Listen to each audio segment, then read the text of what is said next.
ताज्या बातम्या व ठळक घडामोडींसाठी पाहत राहा JBN महाराष्ट्र।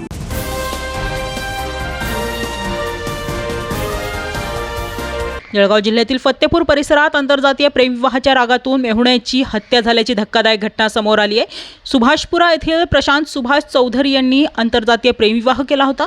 याच रागातून शालक अभिषेक संतोष मोरे यांनी त्यांना गोड बोलून तोरणाळा जंगलात नेले आणि मद्यपानानंतर डोक्यात मोठा दगड घालून जीवघेणा हल्ला केला। प्रशांत यांचा मृत्यू झाल्याचे समजून आरोपीने त्यांना खड्ड्यात टाकून अंगावर झाडाची पाने टाकली। बेपत्ता तक्रारीनंतर पोलिसांनी शोध घेतला असता प्रशांत अर्धमृत अवस्थेत आढळले। उपचारासाठी छत्रपती संभाजीनगर येथे हलवण्यात आले, मात्र उपचारादरम्यान त्यांचा मृत्यू झालाय। या घटनेमुळे फत्तेपूर परिसरात खळबळ उडाली असून वाढत्या गुन्हेगारीबाबत नागरिकांकडून चिंता व्यक्त केली जात आहे।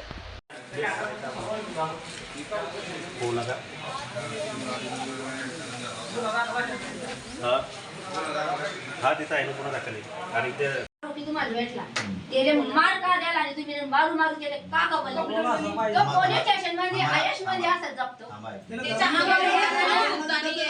गेले डब्बे धरून गेला दादा तुम्ही कसं काय केलं डब्बे धरून घेताय कोणी मारहाण करायचा अधिकार नाही मारहाण करायचा अधिकार नाही आम्हाला आमचा ऐका आम्हाला आमचा जो तपास करण्याची पद्धत आहे ना इंट्रोगेशनची त्या पद्धतीने आम्ही तपास करत असतो। तुमचं म्हणणं बरोबर आहे, मारहाण करायचा अधिकार आहे। मायला काले 5 जणांना मर्डर करून फेकून द्या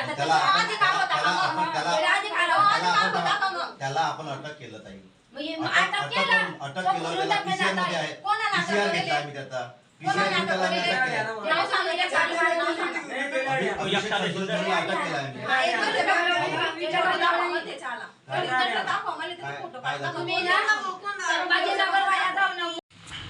बोला। त्यांना नाही भेटलंच पाहिजे।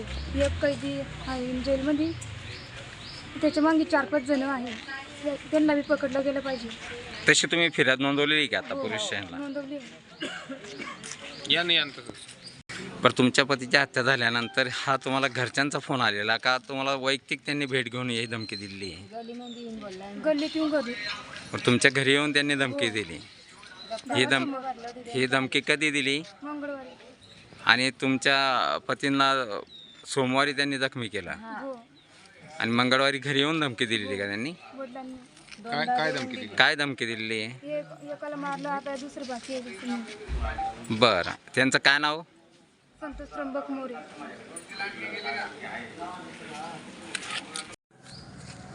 बोला। प्रशांत सुभाष चौधरी त्याचा खून केला आहे, मला न्याय पाहिजे। त्या 1 जण आरोपी जमा केलाय, पण त्याच्या मागे 2-4 जण असेल, मला न्याय द्या। आता तुम्ही फिर्याद नोंदवलेली आहे का पोलीस स्टेशनला? आम्ही फिर्याद नोंदवली आहे।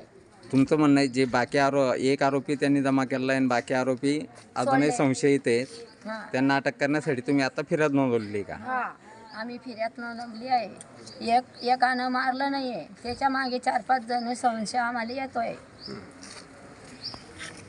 जबाबावर आम्ही एका आरोपी विरुद्ध गुन्हा दाखल केला, त्याला आम्ही अटकही केलं, तो सध्या आमच्या पीसीआर मध्ये ठीक आहे ना।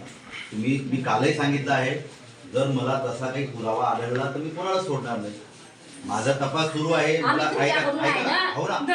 ऐका ना, मी त्याचे दोघांचे आम्हाला मोटरसायकलवरचे फुटेज पण भेटलेले आहे, ते फुटेज भेटलेलं आहे। त्याच्यानंतर देऊळगाव बुद्रीला तो एकटा दिसलेला आहे, आमच्याकडे तसा चांगला पुरावा आलेला आहे। आणि तुम्हाला मी कालही सांगितलं की जर तुमचं जर काही शंका असेल कोणाबद्दल, तर तुम्हाला काही डाऊट असेल तर मला नाव द्या, मी त्याचा तपास करतो। नाव द्या, मी तपास करतो ना। काय असते कोर्टामध्ये कुठलीही गोष्ट आपण कोर्टामध्ये आपण आरोप केल्यावर आपल्याला पुरावा महत्त्वाचा असते। आपण नाव घेतो, पण आपल्याला जर पुरावा भेटला तर आपला तिथं गुन्हा स्टँड होईल ना, काही तर त्याला शिक्षा होईल। तुम्ही मला नाव सांगा, मी त्या अनुषंगाने माझं काम नाही, ते माझं नाही, ते कोर्टाकडचं काम आहे। ऐका, माझे डॉक्युमेंट्स, माझी चार्जशीट मी कोर्टाला पुटअप करणार आहोत आणि कोर्टात माझं बोलणं तुम्ही, आणि कोर्टाचा तो निर्णय असते शिक्षा द्यायचा काय करायचं तो कोर्टात असते ना, माझा नाही ना तुम्ही। मी फक्त काय करणार, ऐका ताई, बोला। माझ्या घर पडलं, मी गाड्यात टाकल्या, एवढे 4 जण आहे ना,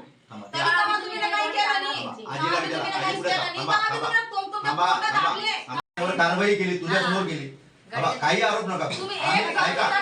आबा ऐका आजीला विचारा आजी इथं होती ऐका आजी इथंच बसली होती मी त्याच्यावर कारवाई केली गाडी आणून दिली त्याच वेळेस इन्सिडेंट केलं आजीला विचारा तुम्ही बसा बा मला मी जे काम केलं ते आजीला माहित आहे